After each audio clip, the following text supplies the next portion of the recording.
স্বাগতম 15 minute show web series চ্যানেলে। আজ আমরা ঢুকতে চলেছি স্পেনের সবচেয়ে বড় চুরির জগতে। মানি হেইস্ট সিজন 1 2017 সালে রিলিজ হওয়ার পর এতটাই জনপ্রিয়তা পেয়েছিল যে ডিরেক্টর বাধ্য হয়ে এই সিরিজের এখন পর্যন্ত মোট 5টি সিজন রিলিজ করেছে। একজন অধ্যাপক যার মাথায় পৃথিবীর সবচেয়ে নিখুঁত প্ল্যান, একটি দল যারা কেউ অপরাধী, কেউ বিপ্লবী, কেউ প্রেমিক আর কেউ প্রতারক, একটি মিশন যা অসম্ভব হলেও সফল হলে বদলে দেবে ইতিহাস। রয়্যাল মিন্টের ভেতরে চলছে পৃথিবীর সেরা এক রোমাঞ্চকর লড়াই। পুলিশ বনাম ডাকাত, বুদ্ধি বনাম ক্ষমতা, প্রেম বনাম বিশ্বাসঘাতকতা। এই কাহিনীর প্রতিটি মুহূর্ত এতটাই টান টান, এতটাই ধাক্কা দেওয়া যে একবার দেখলে আর চোখ সরানো যাবে না। আজ আমরা মানি হেস্ট সিজন 1-এ প্রতিটি চমকপ্রদ মোড়, প্রতিটি গোপন রহস্য আর প্রতিটি ধ্বংসাত্মক সিদ্ধান্তকে ভেঙে দেখব। আজকে আমাদের ভিডিওর এই পর্বে সিজন 1-এর 13টি এপিসোডের মধ্যে 1 থেকে 4-এর 4টি এপিসোড এক্সপ্লেন করব। তাহলে তৈরি তো? কারণ একবার এই খেলা শুরু হলে পেছনে ফেরার আর কোনো উপায় নেই। এপিসোড 1-এর শুরুতে আমরা একজন মেয়েকে দেখতে পাই। এই মেয়ে তার বয়ফ্রেন্ডের সাথে মিলে 15টার বেশি চুরি করেছিল। শেষবার চুরি করার সময় একজন সিকিউরিটি গার্ড তার বয়ফ্রেন্ডকে গুলি করে মেরে ফেলে। এজন্য মেয়েটিও সিকিউরিটি গার্ডকে গুলি করে হত্যা করে। তখন থেকে পুলিশ তাকে খুঁজে বেড়াচ্ছে এবং সে একজন মোস্ট ওয়ান্টেড ক্রিমিনাল। একদিন রাস্তার পাশে একটি টেলিফোন বুথ থেকে সে তার মাকে ফোন করে। তার মা তার সাথে দেখা করতে চায়। সে জিজ্ঞেস করে, মা, তুমি কি বাসায় একা আছো? কিন্তু তার মায়ের বাসায় তখন অনেকগুলো পুলিশ ছিল যারা তাদের এই কথোপকথন শুনছিল এবং মেয়েটিকে ট্র্যাক করার চেষ্টা করছিল। তার মা তাকে বলে, আমি একা আছি। মা মেয়ে একটি নির্দিষ্ট জায়গায় দেখা করার সিদ্ধান্ত নেয়। এরপর মেয়েটি যখন তার মায়ের সাথে দেখা করতে যাচ্ছিল তখন পেছন থেকে কেউ একজন তাকে ডাক দেয়। ডাক দেওয়া ব্যক্তিটি আর কেউই নয়, এই সিরিজের মেইন ক্যারেক্টার মিস্টার প্রফেসর। মেয়েটি প্রফেসরের গাড়িতে বসে। এরপর একটি বন্দুক বের করে তার দিকে তাক করে বলে, তুমি নিশ্চয়ই পুলিশ। প্রফেসর উত্তর দেয়, না, আমি তোমাকে সেভ করতে এসেছি। সে একটি ছবি দেখায় এবং বলে, তোমার বাসায় অলরেডি পুলিশ রয়েছে, তারা তোমাকে ট্র্যাক করছে। এরপর প্রফেসর মেয়েটিকে বলে, আমি একটি ব্যাংক ডাকাতি করতে চাই আর এজন্য আমার এমন কিছু টিম মেম্বার দরকার যাদের হারানোর কিছু নেই। আমি যে ডাকাতি করব তার পরিমাণ 2400 মিলিয়ন ইউরো। এত বড় অঙ্কের টাকা শুনে মেয়েটি শেষ পর্যন্ত রাজি হয়ে যায়। এরপর প্রফেসর এভাবে আরো 7জন লোক একত্রিত করে। তার টিম মেম্বার দাঁড়ায় মোট 8 জন। তারা সবাই পেশাদার চোর ছিল না, তবে এদের সবারই কোনো না কোনো ক্রিমিনাল রেকর্ড ছিল। কিন্তু অদ্ভুত ব্যাপার হচ্ছে প্রফেসরের নিজস্ব কোনো ক্রিমিনাল রেকর্ড নেই। এরপর দেখা যায় প্রফেসর তাদের সবাইকে শহর থেকে দূরে একটি পুরনো বাড়িতে নিয়ে আসে 5 মাসের ট্রেনিং এর জন্য। প্রথমে সেখানে তারা একটি গ্রুপ মিটিং করে। প্রফেসর তাদের বলে, এখানে তোমরা কেউ কারো নাম জানো না, আমি এটাই চেয়েছিলাম। এরপর সে তার টিম মেম্বারদের এক একটি শহরের নামে পরিচিতি দেয়। শুরুতে আমরা যে মেয়েটিকে দেখেছিলাম তার নাম দেওয়া হয় টোকিও। এর পরের একজনের নাম হয় বার্লিন। এখানে আসার আগে সে প্রায় 27টি চুরি করেছে। তার প্রচুর অভিজ্ঞতার কারণে টিমের ইনচার্জ করা হয় তাকে। এরপর একজনের নাম হয় মস্কো। সে খোদাই করার কাজে পারদর্শী ছিল। তার সঙ্গে রয়েছে তার ছেলে ডেনভার। সেও তার বাবার মতো চুরিতে এক্সপার্ট, তবে তার মেজাজ একটু গরম। এরপর রয়েছে রিও। সে আসলে হ্যাকিং এ ওস্তাদ। সে যে কোনো ডিভাইস হ্যাক করতে পারে। পাশাপাশি সে এখানে প্রেমিক পুরুষ হিসেবেও পরিচিত। এরপর আছে যমজ দুই ভাই হেলসিনকি ও অসলো। তারা মূলত বডি বিল্ডার। আর সবার শেষে রয়েছে নাইরোবি। সে নকল টাকা বানানোর এক্সপার্ট, তবে সে প্রচুর ফানি এবং পজিটিভ মাইন্ডের মেয়ে। এভাবেই গড়ে ওঠে অধ্যাপকের মাস্টার মাইন্ড টিম, যারা ইতিহাসের সবচেয়ে বড় ব্যাংক ডাকাতির জন্য প্রস্তুত। প্রফেসর তাদেরকে বলে, রয়্যাল মিন্ট অফ স্পেন নামে একটি মিউজিয়ামে তারা ডাকাতি করবে। এই মিউজিয়ামে ইউরোপের টাকা প্রিন্ট করা হয়। এরপর তাদের 5 মাসের ট্রেনিং শেষ হয়। তারা ডাকাতি করার উদ্দেশ্যে এক ধরনের বিশেষ কস্টিউম পরে মিউজিয়ামের উদ্দেশ্যে রওনা দেয়। তারা একটি গাড়িতে করে যাচ্ছিল। যাত্রাপথে মস্কোর রাস্তায় নেমে রাস্তার দুটি অংশে একটি বন্ধ করে দেয়। ওই সময় মিউজিয়ামের জন্য কিছু এক্সক্লুসিভ প্রোটেকশনের জিনিস গাড়িতে করে নিয়ে যাওয়া হচ্ছিল। একটি বড় কন্টেনারের আগে পিছে দুটি পুলিশের গাড়িও সাথে যাচ্ছিল, কিন্তু রাস্তা বন্ধ থাকায় গাড়িগুলো থেমে যায়। ঠিক তখনই প্রফেসরের টিম পুলিশের গাড়ি ঘিরে ফেলে, গান পয়েন্টে পুলিশকে আটক করে এবং পুলিশের দুটি ইউনিফর্ম পরে নেয়। মস্কোকে কন্টেনারের ড্রাইভার বানানো হয়। টোকিও এবং নাইরোবি সাধারণ ড্রেস পরে অন্য আরেকটি গাড়িতে বসে। এরপর আমরা দেখতে পাই একদল স্টুডেন্ট বাসে করে রয়্যাল মিউজিয়াম পরিদর্শন করতে যাচ্ছিল। প্রফেসর এদের সম্পর্কে আগে থেকেই জানতো। স্টুডেন্টদের মধ্যে একটি মেয়ে ছিল যার নাম পার্কার। মূলত এই মেয়েটি প্রফেসরের টার্গেট ছিল, কিন্তু কেন তা আমরা পরের এপিসোডে জানতে পারবো। যাই হোক, এরপর দেখা যায় টোকিও এবং নাইরোবি মিউজিয়ামে পৌঁছে ভেতরে প্রবেশ করে। এরপর স্টুডেন্টদের বাসটি মিউজিয়ামে পৌঁছায়। তখন মস্কো আর বার্লিন কন্টেনার এবং পুলিশের গাড়ি নিয়ে ভেতরে প্রবেশ করে। কন্টেনারের ভেতরে থাকা বাকি টিম মেম্বাররাও সেখানে প্রবেশ করে। সেখানে প্রবেশ করেই প্রথমে রিও সব সিসিটিভি হ্যাক করে ফেলে। এরপর তারা সিকিউরিটি গার্ডদের হাত পা বেঁধে বন্দী করে রাখে। তারপর ব্যাংক মিউজিয়ামের সকল কর্মকর্তা, কর্মচারী, গ্রাহক ও সেই স্টুডেন্টদের হোস্টেজ বানিয়ে তাদের সবার চোখ বেঁধে দেওয়া হয়।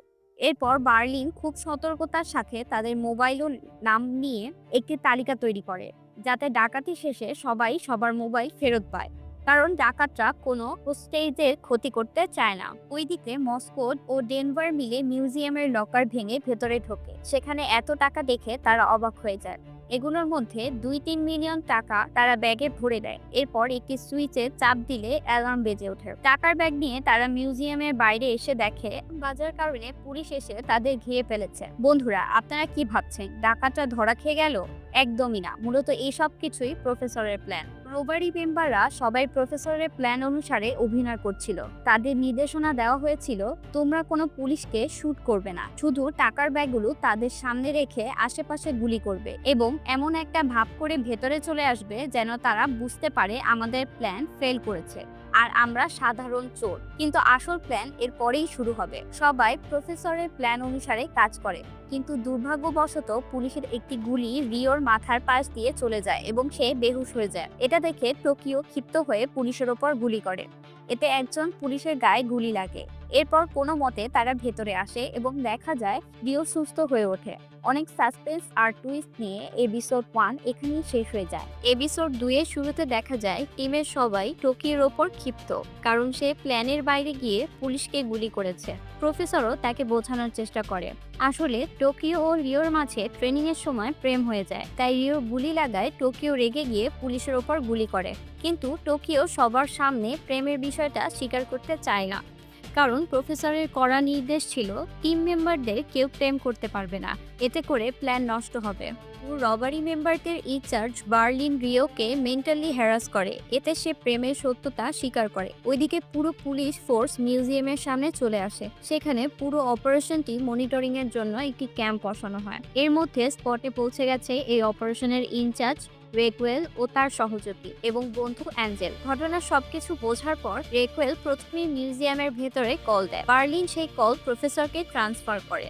প্রফেসর মিউজিয়ামের পাশেই একটি পুরনো বাড়িতে বসে সবকিছু তদারকি করছিল এবং মিউজিয়ামের ভেতরে তার টিমের সাথে অ্যানালগ পদ্ধতি ব্যবহার করে যোগাযোগ চালিয়ে যাচ্ছিল, যেন পুলিশ তাকে ট্র্যাক করতে না পারে। প্রফেসর ভয়েস চেঞ্জার ব্যবহার করে বলে তাদের একটি হেলিকপ্টার দরকার, তারা ব্রাজিল যাবে। এটা মূলত প্রফেসরের একটি চাল ছিল। সে পুলিশকে বোঝাতে চাচ্ছিল তারা খুব শান্ত স্বভাবের। এরপর পুলিশরা তাকে প্রস্তাব দেয় বন্দীদের মধ্য থেকে স্টুডেন্টদের যেন আগে ছেড়ে দেওয়া হয়। প্রফেসর বলে, আমি ভেবে দেখব। প্রফেসরের শান্ত স্বভাব ও কথাবার্তা শুনে পুলিশ বুঝে ফেলে তার প্ল্যান অনেক বড়। এদিকে মিউজিয়ামের ভেতরে ডাকাতরা সমস্ত বন্দীদের তাদের নিজেদের মতো মাস্ক দিয়ে তা পড়তে বলে। কিছু বন্দীদের হাতে নকল বন্দুকও দেওয়া হয়। এর কারণ হলো ডাকাতরা জানতো খুব তাড়াতাড়ি পুলিশরা তাদের উপর হামলা করবে, তাই তারা পুলিশদের কনফিউজ করার জন্য সবাইকে সেম ড্রেস পরানো হয়। এতে করে পুলিশ তাদের উপর গুলি চালাতে পারবে না, তারা বুঝতেও পারবে না এখানে আসল ডাকাত কজন। কিন্তু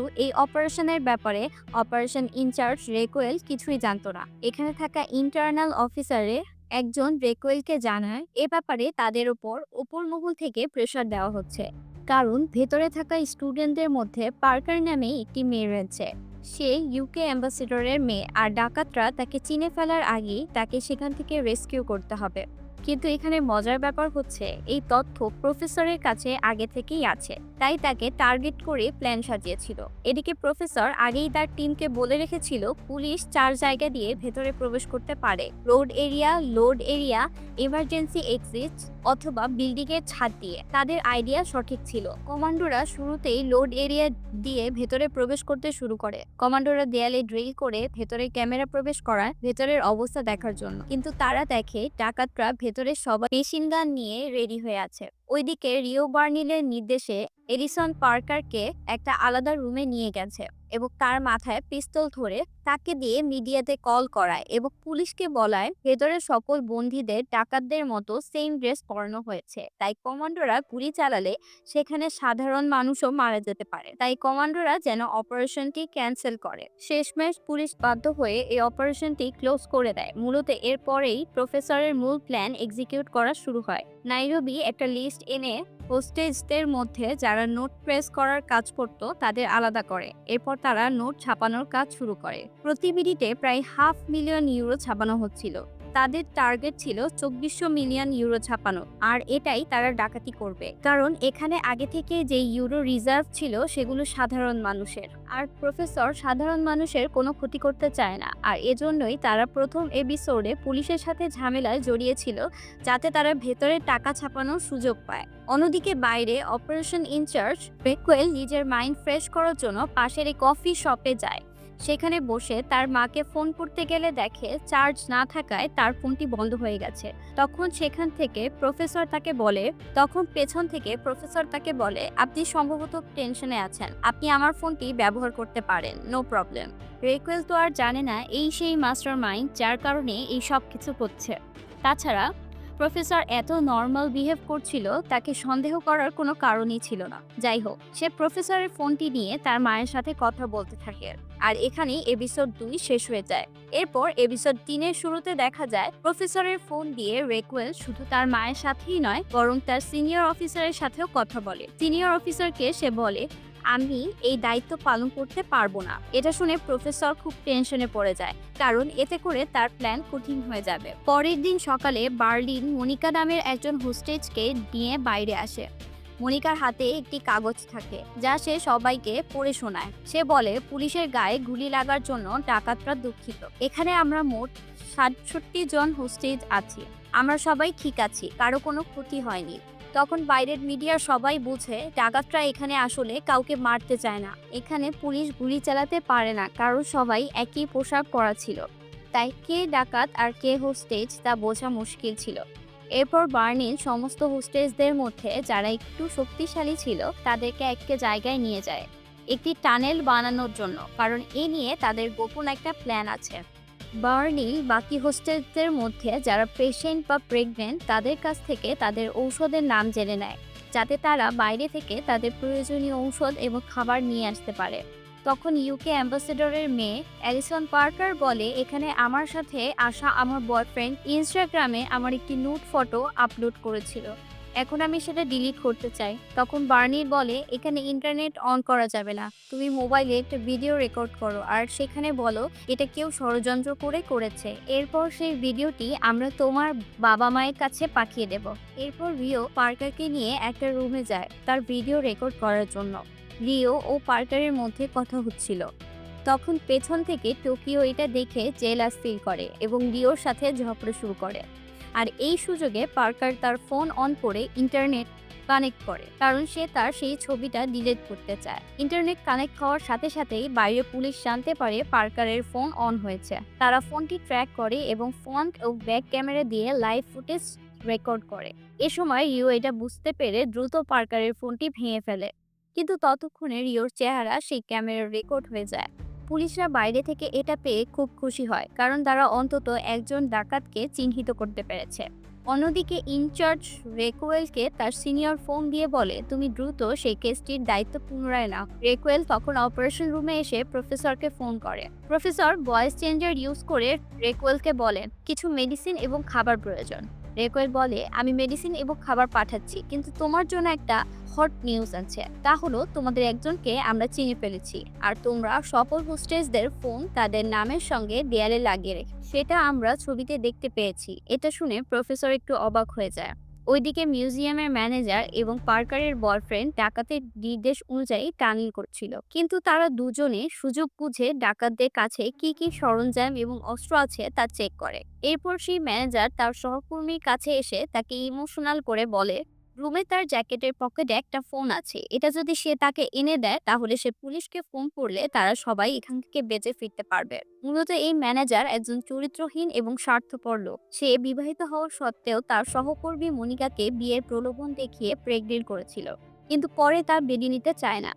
এজন্য মনিকা ডাকাতদের কাছে পিল চায় তার প্রেগনেন্সি নষ্ট করার জন্য। ওইদিকে প্রফেসর বার্নিলকে নির্দেশ দেয় ওই ব্যক্তিকে খুঁজে বের করার জন্য যে ফোনটা অন করেছিল, যার মাধ্যমে পুলিশ তাদের ফুটেজ পেয়েছে। তখন বার্নিল খেপে গিয়ে হোস্টেসদের সামনে এসে বলে, এই ফোনটা কার ছিল বলো।